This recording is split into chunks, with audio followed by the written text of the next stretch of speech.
श्री यमुनाष्टकं सम्पुटिपाठम्।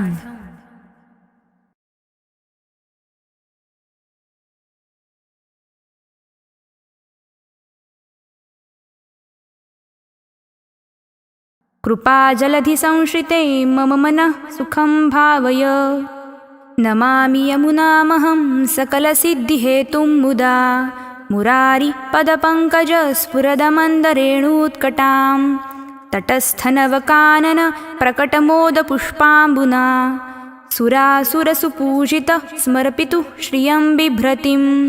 कृपाजलधिसंश्रिते मम मनः सुखं भावय।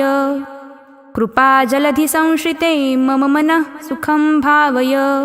कलिन्दगिरिमस्तके पतदमन्दपूरोज्ज्वला विलासगमनोल्लसत्प्रकटगण्डशैलोन्नतां सघोषगतिदन्तुरा समधिरूढदोलोत्तमां मुकुन्दरतिवर्धिनी जयति पद्मबन्धोः सुतां।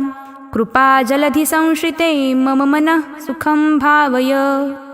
कृपाजलधिसंश्रिते मम मनः सुखं भावय।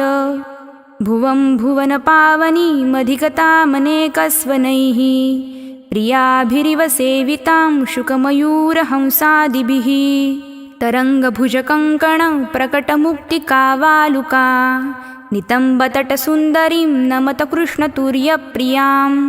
कृपाजलधिसंश्रिते मम मनः सुखं भावय। कृपाजलधिसंश्रिते मम मनः सुखं भावय।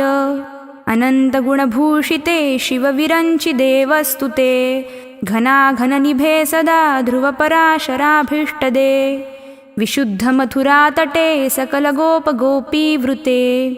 कृपाजलधिसंश्रिते मम मनः सुखं भावय। कृपाजलधिसंश्रिते मम मनः सुखं भावय। कृपाजलधिसंश्रिते मम मनः सुखं भावय। यया चरणपद्मजा मुररिपोः प्रियं भावुका समागमनतोऽभवत् सकलसिद्धिदासेवतां तया सदशतामियात् कमलजा सपत्नी वयत् हरिप्रियकलिन्दया मनसि मे सदा स्थीयतां।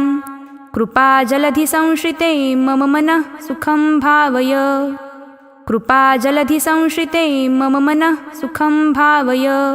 नमोऽस्तु यमुने सदा तव चरित्रमत्यद्भुतं न जातु यमयातना भवति ते पयः पानतः। यमोऽपि भगिनीसुतान् कथमुहन्ति दुष्टानपि प्रियो भवति सेवनात् तव हरेर्यथा गोपिकाः। कृपाजलधिसंश्रिते मम मनः सुखं भावय।